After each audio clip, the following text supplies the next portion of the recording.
Hello dear student, आपका मेरे biology online classes में आपका स्वागत है। My YouTube channel biology by Vinod sir. I Vinod Kumar from MGHM inter college Maharaja एटा।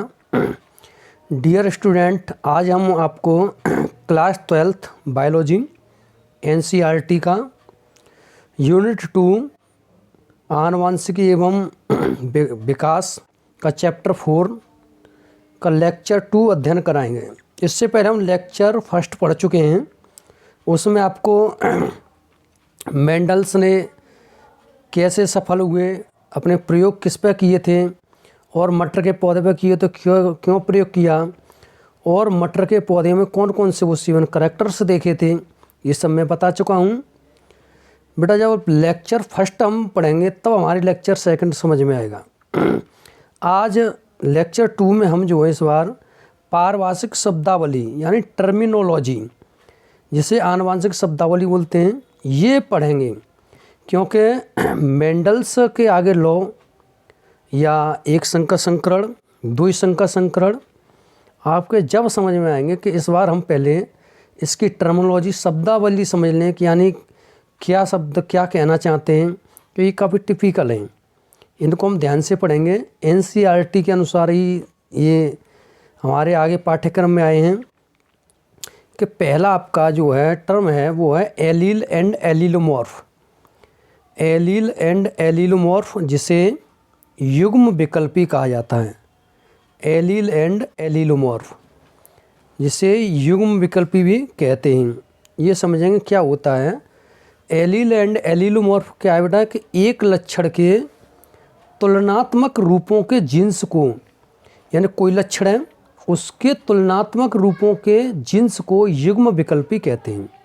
यानी कोई भी जो लक्षण हो उसके 2 रूप हों, तुलनात्मक रूप जो होंगे उनके जो जिन्स होंगे वो एलील या एलीलोमॉर्फ कहलाएंगे। जैसे कोई पुष्प है, पुष्प का लाल रंग और सफ़ेद रंग, पुष्प का एलील जिन्स देखेंगे तो पुष्प का लाल रंग एवं सफ़ेद रंग।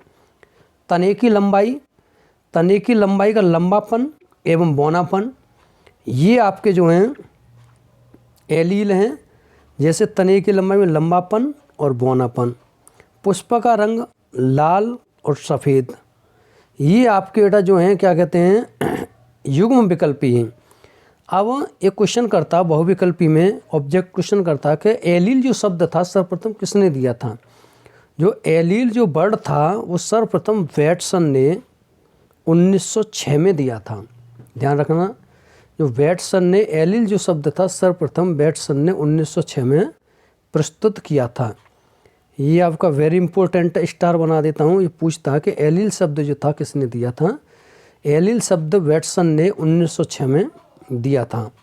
और अगली हेडिंग पढ़ेंगे हम कारक, या इनको जीन भी कहा जाता है। कारक क्या होते कारक। मेंडल के अनुसार कारक जो होते क्या होते कि जीवों के, प्रत्येक जीव के जो लक्षण होते हैं, मेंडल ने बताया था कि प्रत्येक जीव के लक्षण उनकी देह कोशिका में स्थित एक जोड़ी कारकों द्वारा निर्धारित होते हैं। यानी मेंडल के अनुसार किसी भी जीव के जो लक्षण होते हैं उसकी जो सोमेटिक सेल यानी जो देह कोशिका होते हैं, सोमेटिक सेल में एक जोड़ी कारक होते हैं, वो उसको निर्धारित करते हैं। इन कारकों को, इन मेंडलीय कारकों को जीन कहा गया। जो मेंडल कारक थे वो जीन कहलाए। अब पूछता कि जीन जो है, जीन को DNA की इकाई कहा जाता है, यूनिट ऑफ DNA। DNA की इकाई किसको कहा जाता है, जीन को। ये ध्यान रखना, ये भी स्टार है। DNA की इकाई जीन को कहा जाता है। जैसे हमने केंद्रक में कुछ धागे युक्त संरचना देखी थी कि जैसे इस तरह से संरचना देखी, इस तरह से केंद्रक धागे थे, क्रोमोटिन नेट, उस पर गुणसूत्र थे, गुणसूत्र में DNA थे।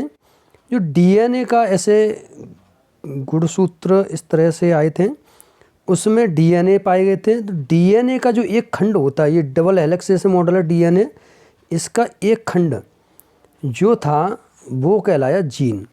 जीन क्या करता कि एक पीढ़ी से दूसरी पीढ़ी में आनुवंशिक लक्षणों को जो थे पहुंचा रहे थे। कारक, यही जो कारक थे एक पीढ़ी दूसरी पीढ़ी में पहुंचाते हैं, इन कारकों को ही मेंडल कारक को जीन कहा गया, क्योंकि डीएनए का कार्य होता है कि आनुवंशिक कारक को एक लक्षण से एक आनुवंशिक लक्षण को एक पीढ़ी से दूसरी पीढ़ी पहुंचाना, वो काम कौन करते हैं? जीन। अब आता है कि जो जीन शब्द जो था, सर्वप्रथम जीन शब्द को वैज्ञानिक जोहानसन ने प्रस्तुत किया था। सर्वप्रथम जो जीन शब्द का जो प्रयोग किया था वैज्ञानिक जोहानसन ने किया था। अब हम पढ़ेंगे आगे genotype and phenotype. Genotype and phenotype, इनको बोलते हैं लक्षण प्रारूप और जीन प्रारूप। पहला हम पढ़ेंगे फिनोटाइप क्या होता है, कि यानी किसी जीव के बाह्य लक्षणों को, किसी जीव के बाह्य लक्षण जो होते हैं वो उसका फिनोटाइप कहलाते हैं। यानी कोई भी जीव है उसकी हम बाह्य आकृति, आकार, संरचना, रूप, रंग आदि को जो देखते हैं, जो बाह्य लक्षण है वो उसका फिनोटाइप कहलाते हैं। लक्षण प्रारूप कहते हैं जिन्हें, लक्षण प्रारूप। और ये क्या करते हैं? विभिन्न दैहिक लक्षण, जैसे फिनोटाइप कहते हैं, ये जीव के विभिन्न दैहिक लक्षण होते हैं, यानी शारीरिक लक्षण होते हैं। जैसे कि आपके आकृति, जैसे आकृति, आकार, आकृति, और आपका आकार हो गया, आकृति, रंग, रूप, संरचना आदि दैहिक लक्षण हैं जो फिनोटाइप कहलाते हैं। जैसे किसी भी पौधे की, जैसे मटर का पौधा लें, मटर के पौधे का लंबापन, बौनापन, मटर के पौधे का लंबापन और बौनापन, ये उसका फिनोटाइप लक्षण कहलाएगा, लंबापन और बौनापन। अब आएगा जीनोटाइप। बेटा जीनोटाइप क्या होता है कि जीव की आनुवंशिक संरचना, कि कोई हमने फिनोटाइप जो लक्षण देखे थे, दैहिक लक्षण, यानी किसी भी जीव के आनुवंशिक संरचना का अध्ययन जो जीनोटाइप कहलाता है, उसकी यानी जीनीय संरचना का अध्ययन करना, कि उसमें किस प्रकार के जीन्स उपस्थित हैं, आनुवंशिक संरचना जो होती है उसका जीनोटाइप कहलाती है। आनुवंशिक संरचना, जीनोटाइप हम किसका अध्ययन करते हैं? आनुवंशिक संरचना का। अब कि पौधे का जो मटर का पौधा था उसका लंबापन जो था वो उसका फिनोटाइप था। मटर के पौधे का लंबापन और बौनापन, ये इसका फिनोटाइप। और मटर के पौधे का को जीन टीटी द्वारा लंबेपन को प्रदर्शित किया और स्मॉल टीटी द्वारा प्रदर्शित किया, ये उसका जीनोटाइप कहलाया। मटर के पौधे का जो लंबापन था वो उसका फिनोटाइप, बौनापन भी फिनोटाइप। अब लंबे को जो प्रदर्शित किया था वो जीन जो था कैपिटल टी था और बौने को स्मॉल टी, तो इसका बेटा ये फिनोटाइप कहलाया। अब आएगा जो जीनोटाइप फिनोटाइप का प्रयोग सर्वप्रथम, ये भी पूछता है, ये भी अंडरलाइन करना, जीनोटाइप फिनोटाइप का जो प्रयोग था सर्वप्रथम जोहानसन ने किया था। ये भी ध्यान रखना, जॉनसन ने कौन कौन से प्रयोग किए थे, कि जॉनसन ने जीन शब्द का भी किया और आपका जीनोटाइप और फिनोटाइप जो थे जॉनसन ने ही दिए थे। तो जीनोटाइप और फिनोटाइप जो प्रयोग किया था वो जोहानसन ने किया था। और एक आप उनको बता दें कि जो जीन शब्द था जिन्हें कारक कहा गया था, कारक का भी प्रयोग जॉनसन ने किया था और जीन का भी किया था। अब पढ़ेंगे बेटा बैक क्रॉस, संकर पूर्वज संकरण जिसे बोलते हैं, बैक क्रॉस, जिसे जो है हम संकर पूर्वज संकरण बैक क्रॉस यानी या ऐसे हम बोल सकते हैं बेटा, बैक क्रॉस को हम बोल सकते हैं प्रतीक संकरण।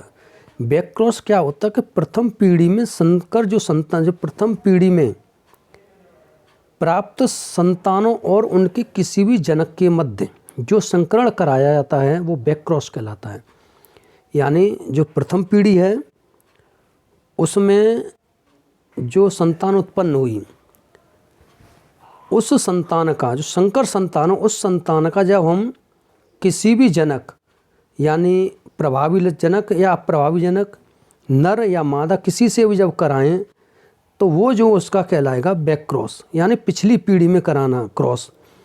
जैसे मटर के पौधे में टाल प्लांट और ड्वार्फ प्लांट, जब हम बैक क्रॉस समझेंगे सही तरह से कि टाल प्लांट का जीनोटिपिकल हमने ये ले लिया कैपिटल टी, ड्वार्फ को स्मॉल टी ले लिया। तो प्रथम पीढ़ी में हमने देखा गैमीट जो बने, प्रथम पीढ़ी में जब गैमीट बनेंगे तो जो आएगा, जो लक्षण आया वो प्रथम पीढ़ी में जो लक्षण आया वो आया ऑल टॉल प्लांट आए, लेकिन कैसे थे, हेट्रोजाइगस थे, विषम युग्मजी। अब इन प्रथम पीढ़ी में जो आए थे लक्षण, इनका प्रथम पीढ़ी में जो आई संतान का या तो लंबे पौधे के मध्य संकरण कराया जाए या बौने पौधे के मध्य संकरण कराया जाए, यानी किसी भी जनक से जो हम संकरण कराएंगे तो वो क्या कहलाएगा, this is called back cross. जैसे प्रथम पीढ़ी में जो आए थे, ये प्रथम पीढ़ी में जो है इनका या तो लंबे पौधे के साथ संकरण कराया या इन्हीं प्रथम पीढ़ी में संकरण का संकर संतान का जनक यानी बौने पौधे से जो कराएगा, ये कहलाएगा आपका बैक क्रॉस, संकर पूर्वज संकरण। यानी प्रथम पीढ़ी में जो भी संतान आएगी उनका अपने माता, उनके जो जनक हैं, किसी भी जनक जो हम संकरण कराएंगे उसका बैक क्रॉस कहलाता है। अब हम अध्ययन करेंगे टेस्ट क्रॉस, परीक्षण संकरण, परीक्षार्थ संकरण, टेस्ट क्रॉस बोलते हैं इसे। ये क्या होता है कि जब प्रथम पीढ़ी के विषम युग्मजी संकर का संकरण समयुग्मजी अप्रभावी जनक के साथ कराया जाए तो उसे टेस्ट क्रॉस कहते हैं। बैक क्रॉस और टेस्ट क्रॉस में केवल इतना अंतर है कि इसमें जो प्रथम पीढ़ी में जो संतान आई है इसका जो हम जो है क्रॉस अप्रभावी जनक से कराएं। किससे कराएं बेटा, अप्रभावी जनक के साथ कराएं तो ऐसा क्रॉस जो है टेस्ट क्रॉस यानी परीक्षण संकरण कहलाता है। अब पढ़ेंगे इसमें दो शब्द आ रहे बार, समयुग्मजी और विषम युग्मजी। होमोजाइगस हेट्रोजाइगस, यानी जब युग्म समान युग्मक हों, गैमीट यानी समान युग्मक हों तो वो कहलाता है समयुग्मी। जैसे आपका कैपिटल कैपिटी लंबापन, small T capital R, small R, ये आपका समयुग्मी हो गए। अब विषम युग्मी में क्या देखेंगे, यानी इसमें जो युग्मक होते हैं वो विपरीत होते हैं, यानी समान नहीं होते। जैसे कैपिटल टी और स्मॉल टी, कैपिटल आर और स्मॉल आर, ये आपके विषम युग्मजी और ये आपके समयुग्मजी। अब आप इसे समझेंगे कि विषम युग्मजी और समयुग्मजी बार बार ले रहे हैं तो क्या है। तो टेस्ट क्रॉस और बैक क्रॉस में जो मुख्य अंतर था बेटा ये था कि जो प्रथम पीढ़ी में जो संतान आई थी उनका किसी भी जनक के साथ संकरण कराएं तो बैक क्रॉस, लेकिन प्रथम पीढ़ी में जो आई संतान, संकर संतान का अप्रभावी जनक के साथ जब हम क्या कहते हैं संकरण कराएंगे तो वो संकरण क्या कहलाएगा, टेस्ट क्रॉस। जैसे प्रथम पीढ़ी में टॉल प्लांट का हमने ये कराया है, ड्वार्फ प्लांट लिया, जो मेल गैमिट और फीमेल गैमिट बनेंगे। जो संकर संतान आई प्रथम पीढ़ी में सभी हेट्रोजाइगस विषम युग्मजी संतान आई। विषम युग्मजी जो आए इनका विषम युग्मजी का क्योंकि अप्रभावी लक्षण बौनापन जो था, जो मैंने मटर के पौधे के 7 करैक्टर पढ़ाए थे उसमें आपने पढ़ा होगा प्रभावी और अप्रभावी ऊपर लिखा है कि जैसे मटर के तने की लंबापन प्रभावी लक्षण था, बौनापन उसका अप्रभावी लक्षण था। तो इसी तरह से जो विषम युग्मी संकर संतान आई है प्रथम पीढ़ी में, इसका अप्रभावी जनक यानी आपका बौना पौधा के मध्य जब हम क्रॉस कराएंगे तो इस तरह का क्रॉस बैक क्रॉस कहलाएगा। क्योंकि इस बैक क्रॉस के द्वारा हम जो है जनक का ये बता सकते हैं कि द्वितीय पीढ़ी में 50% संकर लंबे पौधे प्राप्त हुए थे, 50% बौने पौधे प्राप्त हुए। तो अतः अनुपात जो आया था वो 1:1 आया था। अब ये देखना है कि बेटा कि ये आप देख रहे हैं कि सर ने ये किस तरह से कैसे क्रॉस करा था, इसे हम देखेंगे। ये मैंने समझाया है कि जैसे हमने 4 नंबर दे दिए, 4 नंबर दे दिए इस तरह से, कैपिटल टी को 1, जैसे मैंने 4 अंक दे दिए, इसको 1, इसको 2, इसको 3 और आप जो है इसको जो है 4 दे दिया। तो अब जो क्रॉस कराएंगे वो कैसे कराएंगे इस चित्र के द्वारा समझेंगे। इसके द्वारा हम समझेंगे कि पहले का तीसरे से, यानी पहले का तीसरे से और पहले का चौथे से जो क्रॉस कराते हैं, जो अंक नंबर देने के बाद पहले का तीसरे से, पहले का ही चौथे से, दूसरे का तीसरे से, दूसरे का चौथे से, इस तरह से क्रॉस कराते हैं। मैथ की तरह, ट्रिक की तरह समझेंगे। ये आपके टेस्ट क्रॉस हो गए। अब पढ़ेंगे बेटा हम जो है, अब पढ़ेंगे प्रभावी लक्षण और अप्रभावी लक्षण। प्रभावी लक्षण क्या है? Dominant character. प्रभावी लक्षण, जब तुलनात्मक लक्षणों वाले पौधों के मध्य संकरण कराया तो प्रथम पीढ़ी में जो लक्षण दिखाई दिए वो प्रभावी लक्षण कहलाई। यानी जो तुलनात्मक, जब हमने लक्षण लिए समय युग में, जी जब तुलनात्मक लक्षणों को लिया तो उनके मध्य संकरण कराया तो प्रथम पीढ़ी में जो लक्षण दिखाई दिए वो दिखाई देने वाले लक्षण प्रभावी लक्षण कहलाए। प्रभावी लक्षण कौन कौन थे? जैसे लंबा पौधा, कैपिटल टी और कैपिटल टी स्मॉल टी। ये आपका जो है लंबा पौधा, जैसे आपका कैपिटल टी और कैपिटल टी स्मॉल टी। लाल पुष्प, स्मॉल कैपिटल आर और कैपिटल आर स्मॉल आर, ये आपके प्रभावी लक्षण हैं। और अब पढ़ेंगे अप्रभावी लक्षण, यानी रिसेसिव कैरेक्टर। रिसेसिव कैरेक्टर तक जब तुलनात्मक लक्षणों वाले पौधों के मध्य संकरण कराया तो जो लक्षण दिखाई नहीं दिए, यानी छिप गए, जो लक्षण दिखाई नहीं दिए, जो छिप गए, वो लक्षण अप्रभावी लक्षण कहलाए। दिखाई नहीं दिए थे अर्थात वो लक्षण क्या हुए थे? छिप गए थे, वो क्या कहलाए? अप्रभावी लक्षण। केवल समयुग्मी ही अप्रभावी लक्षण कौन से? केवल अप्रभावी लक्षण केवल समयुग्मी स्थिति में ही प्रदर्शित होते हैं। यानी अप्रभावी लक्षण समयुग्मी होते हैं। प्रभावी लक्षण समयुग्मी भी हो सकते हैं और विषमयुग्मी भी होते हैं। जैसे समयुग्मी कैपिटल टी और विषमयुग्मी कैपिटल टी स्मॉल टी, ये आपका प्रभावी लक्षण है। और अप्रभावी लक्षण है आपका वो है बेटा, जैसे बौनापन आपका स्मॉल टी, ये अप्रभावी लक्षण है। सफ़ेद पुष्प वाला पौधा, ये आपका जो है कैप स्मॉल आर, ये अप्रभावी लक्षण है। ये आपके अप्रभावी लक्षण। तो इसी तरह से हमने टेस्ट क्रॉस में जो कराया था परीक्षार्थ संकरण में, यानी प्रथम पीढ़ी में जो जनक आए, संतान आई थी, उसका अप्रभावी जनक से, यानी बौने पौधे से इसलिए से कराया था क्योंकि वो उसमें बौनापन अप्रभावी जनक था। ये आपका जो बेटा ये टर्मिनोलॉजी के 4-5 ये मैंने हेडिंग बताई हैं। इन हेडिंगों को भाई अच्छी तरह से पढ़ना है। एनसीईआरटी में नोट्स बनाना है, क्योंकि आपके नोट्स जो चेक किए जाएंगे और इन्हीं नोट्सों से इनको जब हम अच्छी तरह से पढ़ लेंगे तभी हमारे आगे जो नियम मेंडल्स लॉ समझ में आएंगे।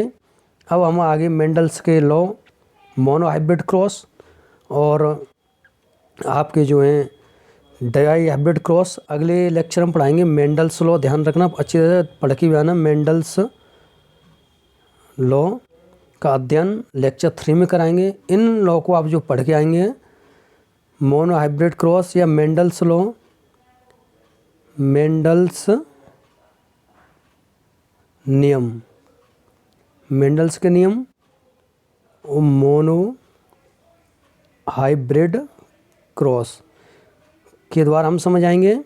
ये हमें जब समझ में आएंगे बेटा, पहले हम ये टर्मिनोलॉजी पढ़ लेंगे। अगले लेक्चर के लिए आप तैयारी करें।